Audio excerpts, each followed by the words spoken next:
Durag Diaries.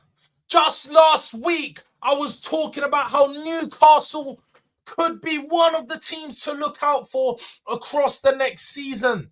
They were in talks for Hugo Ekitike, looking to pair him up with the star man Isak up top to try and go back to the old 4-4-2 days where you have two top strikers leading the line. And it was looking very promising at one point with them progressing their way through that deal, especially since this was a player they had a great relationship with from a few years ago when they agreed personal terms.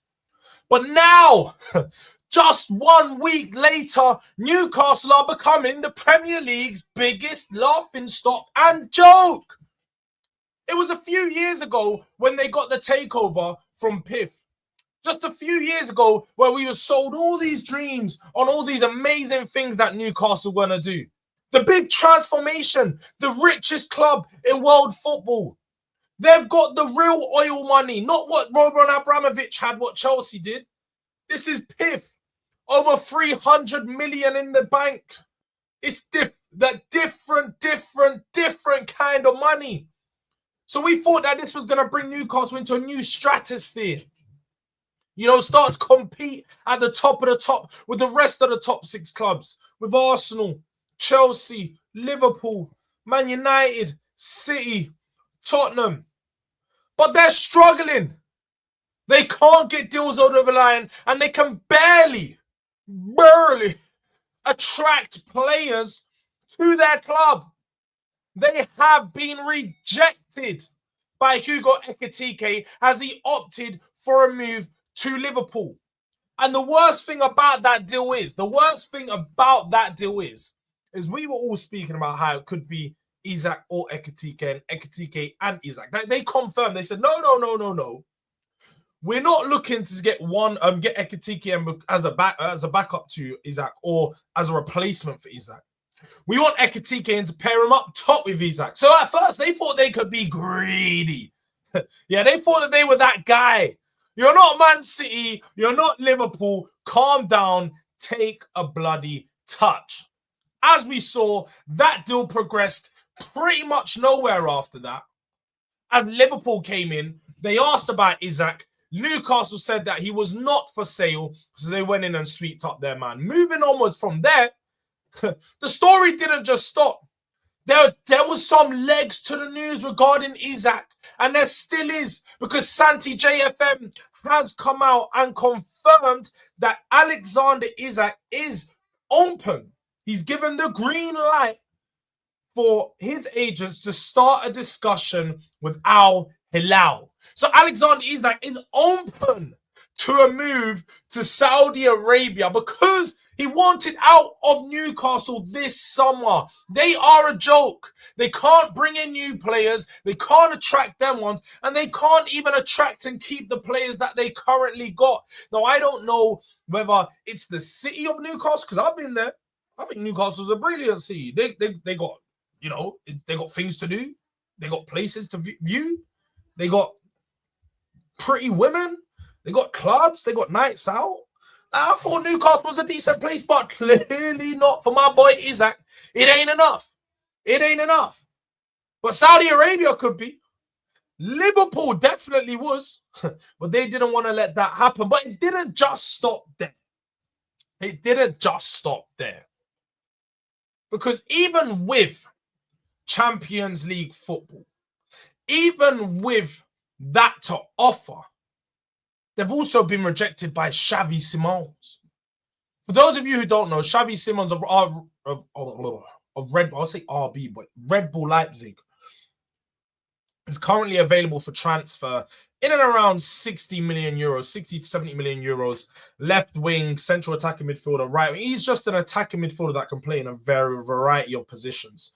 He's been linked with Chelsea, Tottenham, Arsenal, Bayern Munich, Newcastle, just a link, not open. But he was amongst all these clubs, and all these clubs are still in talk. The only one club that he said he definitely doesn't want to go, and this was reported about weeks ago, so this isn't new. This is just me bouncing off the back of it. Pause again. But Xavi Simons come out and Newcastle was the only team he doesn't want to go. Now again, maybe it's the Eddie Howe football. You know, nobody knows who Eddie Howe is. When he makes calls, they don't want to go to him. They don't want to listen to the English chap on the phone. I don't know. I don't know what it is. That's not me putting it out there. I'm just trying to get the answers. I'm trying to get the answers. But Xavi Simons does not want to go to Newcastle, whether it's because he sees the club as unsustainable in the Champions League, because I know he wants a Champions League team. But again, I can look at myself in the mirror and say, we're not a Champions League team right now. Yeah, we're top 6 side, but right now we just got back into it. But we're not struggling because Xavi Simons will come to Spurs.